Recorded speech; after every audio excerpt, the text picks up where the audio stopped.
Hi guys!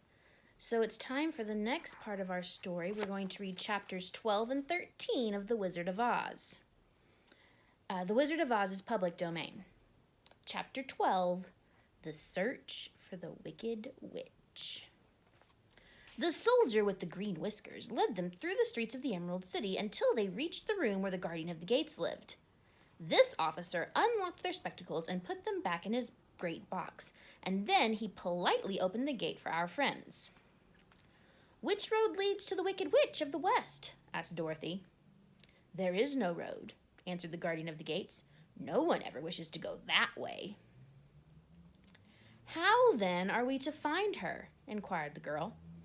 "That will be easy," replied the man, "for when she knows that you are in the country of the Winkies, she will find you and make you all her slaves." "Perhaps not," said the Scarecrow, "for we mean to destroy her." "Oh, that is different," said the guardian of the gates. "No one has ever destroyed her before, so I naturally thought she would make slaves of you as she has of the rest. But take care, for she is wicked and fierce, and may not allow you to destroy her. Keep to the west where the sun sets, and you cannot fail to find her." They thanked him and bade him goodbye and turned toward the west, walking over fields of soft grass dotted here and there with daisies and buttercups. Dorothy still wore the pretty silk dress that she had put on in the palace.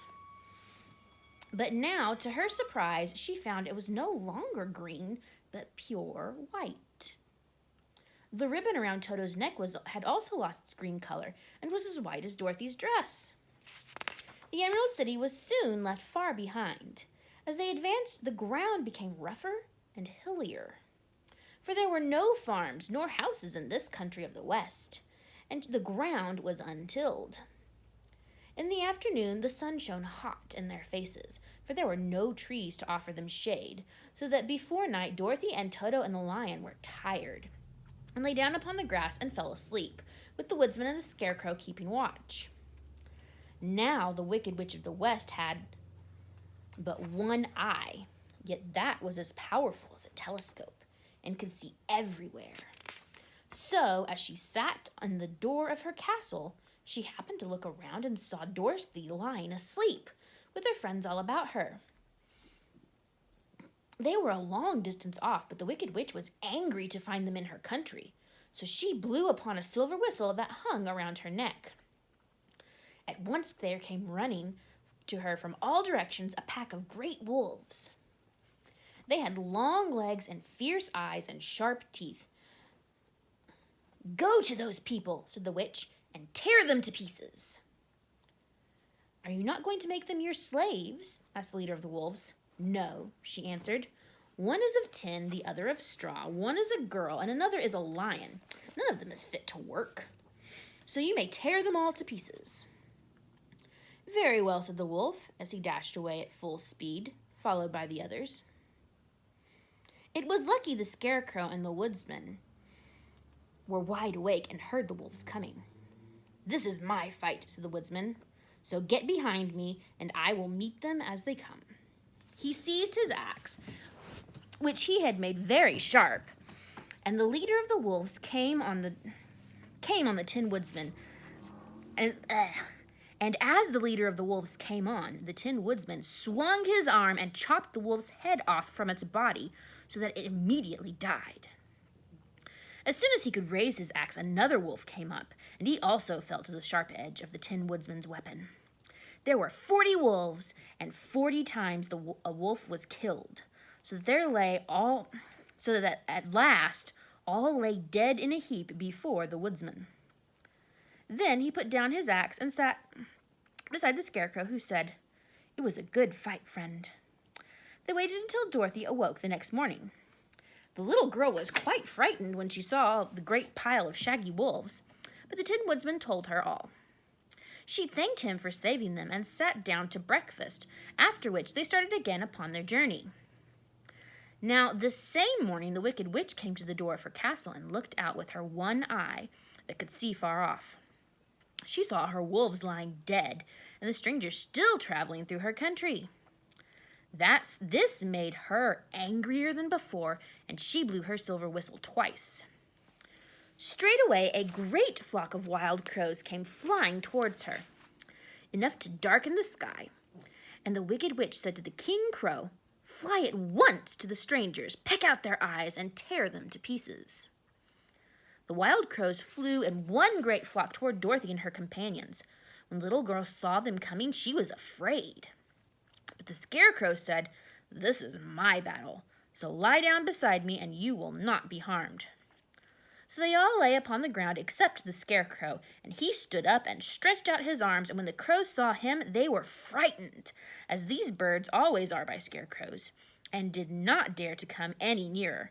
But the king crow said, "It is only a stuffed man. I will peck out his eyes." The king crow flew at the Scarecrow, who caught it by the neck and twisted its neck until it died. And then another crow flew at him, and the Scarecrow twisted its neck also. There were 40 crows, and 40 times the Scarecrow twisted a neck until at last all were lying dead beside him. Then he called to his companions to rise, and again they went upon their journey. When the wicked witch looked out again and saw all her crows lying in a heap, she got into a terrible rage and blew 3 times upon her silver whistle.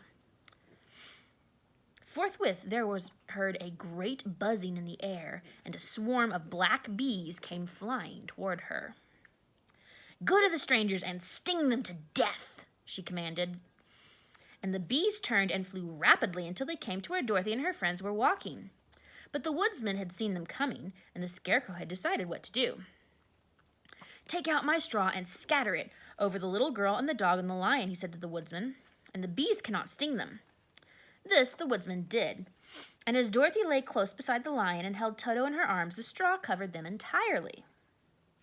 The bees came and found no one but the woodsman to sting, so they flew at him and broke off all their stings against the tin without hurting the woodsman at all.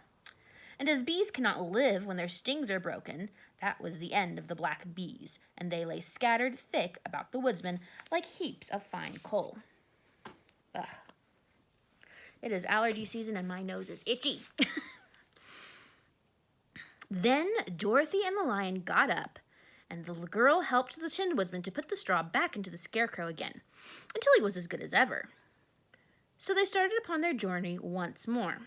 The wicked witch was so angry when she saw her black bees in a little heap, like fine coal, that she stomped her foot and tore her hair and gnashed her teeth. And then she called a dozen of her slaves, who were the Winkies, and gave them sharp spears, telling them to go to the strangers and destroy them. The Winkies were not brave people, but they had to do what they were told.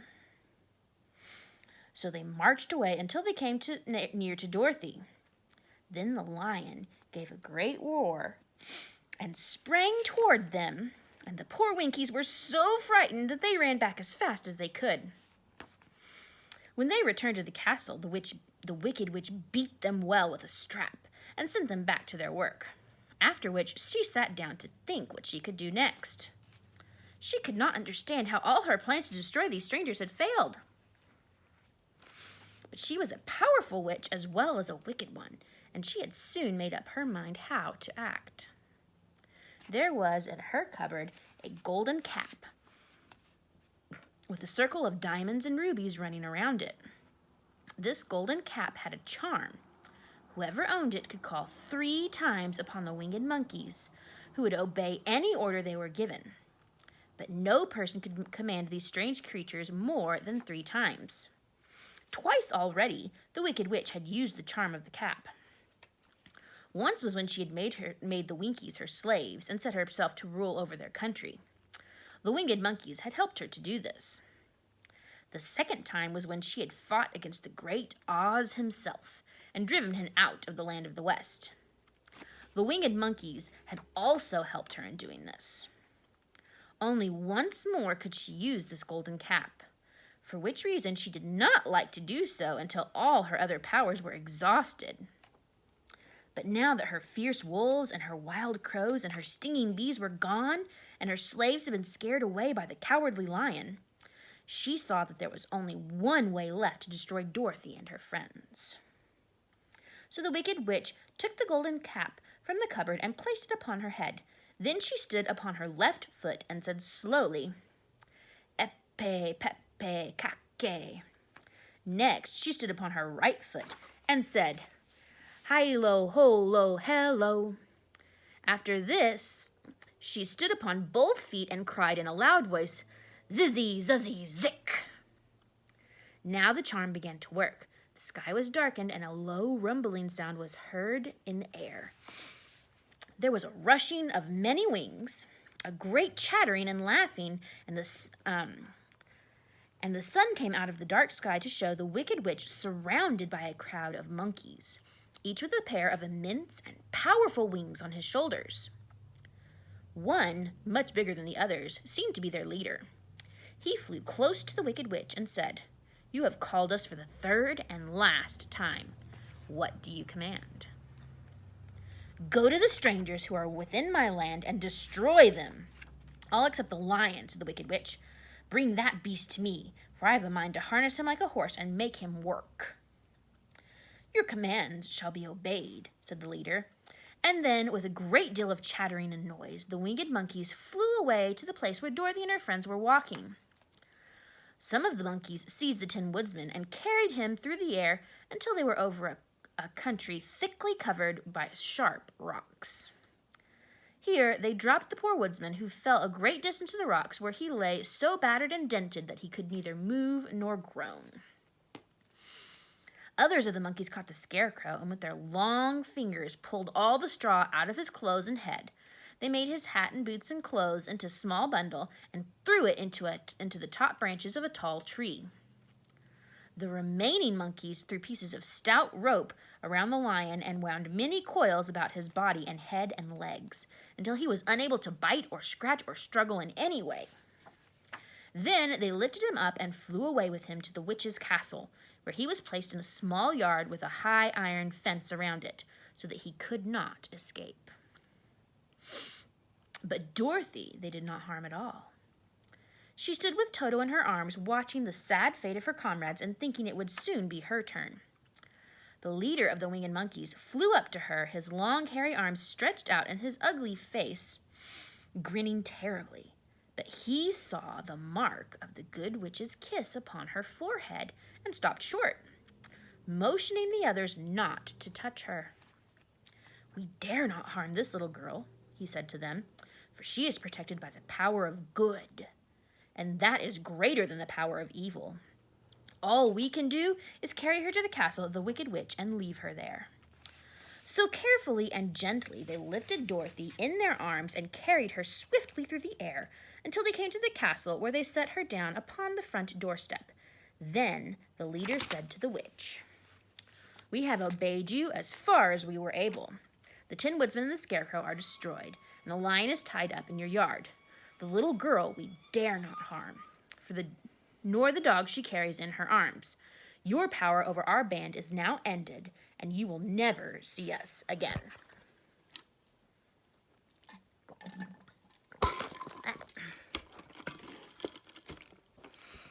Okay. Then all the winged monkeys, with much laughing and chattering and noise, flew into the air and were soon out of sight. The wicked witch was both surprised and worried when she saw the mark on Dorothy's forehead.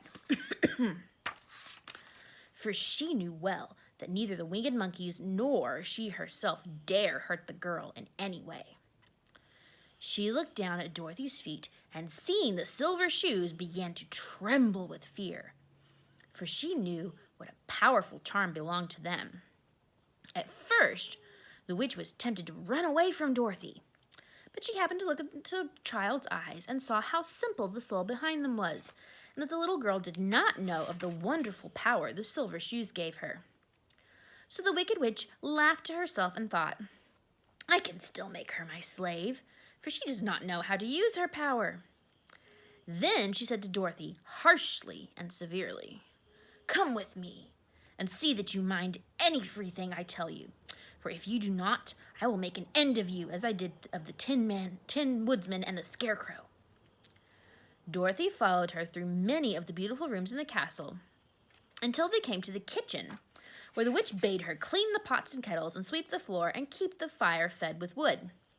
Dorothy went to work meekly, with her mind made up to work as hard as she could, for she was glad the Wicked Witch had decided not to kill her. With Dorothy hard at work, the witch thought she would go to the courtyard and harness the Cowardly Lion like a horse. It would amuse her, she was sure, to make him draw her chariot whenever she wished to go to drive. But as she opened the gate, the lion gave a loud roar and bounded at her so fiercely that the witch was afraid and ran out and shut the gate again. "If I cannot harness you," said the witch to the lion, speaking through the bars of the gate, "I can starve you. You shall have nothing to eat until you do as I wish." So after that, she took no food to the imprisoned lion, but every day she came to the gate at noon and asked, "Are you ready to be harnessed like a horse?" And the lion would answer, "No. If you come in this yard, I will bite you." The reason the lion did not have to do as the witch wished was that every night while the woman was asleep, Dorothy carried him food from the cupboard. After he had eaten, he would lie down on his bed of straw, and Dorothy would lie beside him and put her head on his soft, shaggy mane while they talked of their troubles and tried to plan some way to escape. But they could find no way to get out of the castle, for it was constantly guarded by the yellow Winkies, who were the slaves of the Wicked Witch and too afraid of her not to do as she told them. The girl had to work hard during the day, and often the witch threatened to beat her with the same old umbrella she always carried in her hand. But, in truth, she did not dare to strike Dorothy because of the mark upon her forehead. The child did not know this and was full of fear for herself and Toto.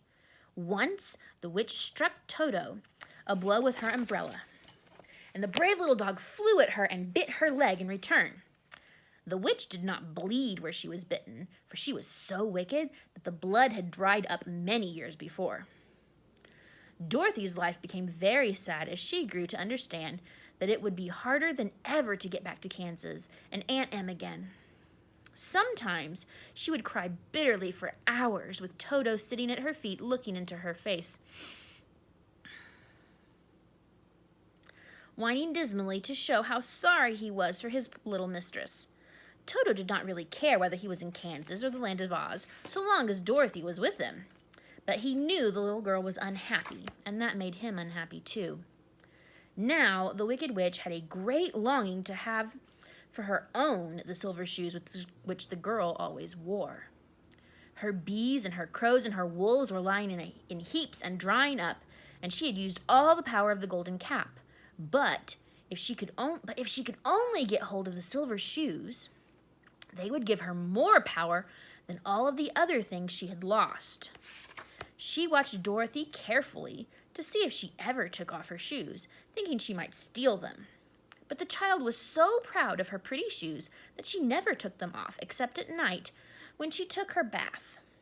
The witch was too much afraid of the dark to dare go in Dorothy's room at night to take the shoes, and her dread of water was greater than her fear of the dark. So she never came near when Dorothy was bathing. Indeed, the old witch never touched water, nor ever let water touch her in any way. But the wicked creature was very cunning, and she finally thought of a trick that would give her what she wanted. She placed a bar of iron in the middle of the kitchen floor, and then, by her magic arts, made the iron invisible to human eyes.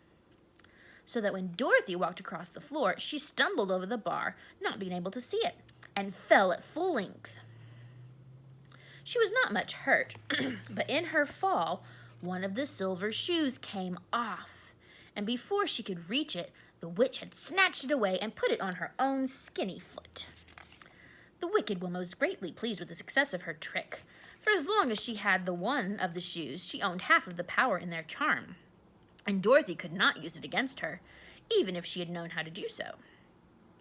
The little girl, seeing she had lost one of her pretty shoes, grew angry and said to the witch, "Give me back my shoe." "I will not," retorted the witch, "for it is now my shoe and not yours." "You are a wicked creature," cried Dorothy. "You have no right to take my shoe from me." "I shall keep it just the same," said the witch, laughing at her, "and someday I shall get the other one from you too." This made Dorothy so very angry that she picked up a bucket of water that stood near and dashed over to the witch, wetting her from head to foot. Suddenly, the wicked woman gave a loud cry of fear, and then, as Dorothy looked at her in wonder, the witch began to shrink and fall away. "See what you have done," she screamed. "In a minute I shall melt away." "I'm very sorry indeed," said Dorothy, who was truly frightened to see the witch actually melting away like brown sugar before her eyes. "Didn't you know water would be the end of me?" asked the witch in a wailing, despairing voice. "Of course not," answered Dorothy. "How should I?" "Well, in a few minutes I shall be all melted, and you will have the castle to yourself. I have been wicked in my day, but I never thought a little girl like you would ever be able to melt me and end my wicked deeds. Look out! Here I go." With these words, the witch fell down in a brown, melted, shapeless mass and began to spread all over the clean boards of the kitchen floor. Seeing that she really melted away to nothing, Dorothy drew another bucket of water and threw it over the mess, then swept it all out the door. After picking out the silver shoe, which was all that was left of the old woman, she cleaned and dried it with a cloth and put it on the floor again. Then, being at last free to do as she chose, she put it on her foot again. Then, being at last free to do as she chose, she ran out to the courtyard to tell the lion that the Wicked Witch of the West had come to an end, and that they were no longer prisoners in the strange land. All right, Chapter 13, The Rescue. The Cowardly Lion was much pleased to hear that the Wicked Witch had been melted by a bucket of water, and Dorothy at once unlocked the gate of his prison and set him free. They went in together to the castle, where Dorothy's first act was to call the Winkies together and tell them that they were no longer slaves. There was great rejoicing among the yellow Winkies, for they had been made to work hard during many years. The Wicked Witch, who had always treated them with great cruelty. They kept this day as a holiday then and ever after, and spent the time in feasting and dancing. "If our friends, the Scarecrow and the Tin Woodsman, were only with us," said the Lion, "I should be quite happy." "Don't you suppose we could rescue them?" asked the girl anxiously. "We can try," answered the Lion. So they called the yellow Winkies and asked them if they would help rescue their friends, and the Winkies said that they would be delighted to do all in their power for Dorothy, who had set them free from bondage. So she chose a number of the Winkies who looked as if they knew the most, and they all started away, the travelers that day and part of the next, until they came to the rocky plain where the Tin Woodsman lay, all battered and bent. His axe was near him, but the blade was rusted and the handle broken off short. The Winkies lifted him tenderly in their arms and carried him back to the yellow castle again, Dorothy shedding a few tears by the way of the sad plight of her old friend, and the Lion looking sober and sorry. When they reached the castle, Dorothy said to the Winkies, "Are any of your people tinsmiths?" "Oh, yes, some of them are very good tinsmiths," they told her. "Then bring them to me," she said. When the tinsmiths came, bringing with them all their tools in a basket, she inquired, "Can you straighten out those dents in the Tin Woodsman and bend him back into shape again? And solder him together where he is broken?" The tinsmiths looked at the woodsman over carefully, then answered that they thought they could mend him so that he would be as good as ever. So they set to work in one of the big yellow rooms of the castle and worked for 3 days and 4 nights, hammering and twisting and bending and soldering and polishing and pounding at the legs and body and head of the Tin Woodsman, until at last he was straightened out into his old form and his joints worked as well as ever. To be sure, there were several patches on him, but the tinsmiths did a good job. And as the woodsman was not a vain man, he did not mind the patches at all. When at last he walked into Dorothy's room and thanked her for rescuing him, he was so pleased that he wept tears of joy, and Dorothy had to wipe every tear carefully from his face with her apron so his joints should not be rusted. At the same time, her own tears fell thick and fast at the joy of meeting her old friend again. And these tears did not need to be wiped away. As for the Lion, he wiped his eyes so often with the tip of his tail that it became quite wet, and he was obliged to go out into the courtyard and hold it in the sun until it dried. "If only we had the Scarecrow with us again," said the Tin Woodsman, when Dorothy had finished telling him everything that had happened. "I should be quite happy." "We must try to find him," said the girl. And so she called the Winkies to help her, and they walked all that day and part of the next until they came to the tall tree in the branches of which the winged monkeys had tossed the Scarecrow's clothes. It was a very tall tree, and the trunk was so smooth that no one could climb it, but the woodsman said at once, "I'll chop it down, and then we can get the Scarecrow's clothes." Now, while the Tinsmiths had been working mending the woodsman himself, another of the Winkies, who was a goldsmith, had made an axe handle of solid gold and fitted it to the woodsman's axe, instead of the old broken handle. Others polished the blade until the rust was removed and it glistened like burnished silver. As soon as he had spoken, the Tin Woodsman began to chop, and in short time, the tree fell over with a crash, when the Scarecrow's clothes fell out of the branches and rolled off to the ground. Dorothy picked them up and had the Winkies carry them back to the castle, where they were stuffed with nice clean straw. And behold, here was the Scarecrow as good as ever, thanking them over and over again for saving him. Now they were reunited. Dorothy and her friends spent a few happy days at the Yellow Castle, where they found everything they needed to make them comfortable. But one day the girl thought of Aunt Em and said, "We must go back to Oz and claim his promise." "Yes," said the Tin Woodsman, "and at last I shall get my heart." "And I shall get my brains," added the Scarecrow joyfully. "And I shall get my courage," said the Lion thoughtfully. "And I shall get back to Kansas," cried Dorothy, clapping her hands. "Oh, let us start for the Emerald City tomorrow." This they decided to do. The next day they called the Winkies together and bade them goodbye. The Winkies were sorry to have them go, and they had grown so fond of the Tin Woodsman that they begged him to stay and rule over them and the yellow land of the West.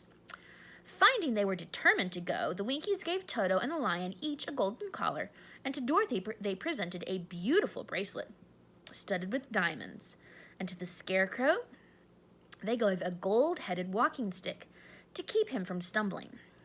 And to the Tin Woodsman they offered a silver oil can inlaid with gold and set with precious jewels. Every one of the travelers made the Winkies a pretty speech in return, and all shook hands with them until their arms ached. Dorothy went to the witch's cupboard to fill her basket with food for the journey, and there she saw the golden cap. She tried it on her own head and found it fitted her exactly.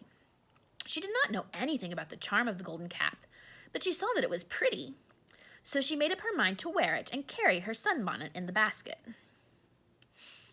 Then, being prepared for the journey, they all started for the Emerald City, and the Winkies gave them 3 cheers and many good wishes to carry with them. All right, that's the end of chapter 13. I will see you tomorrow for chapter 14 and 15. Have a good night, guys.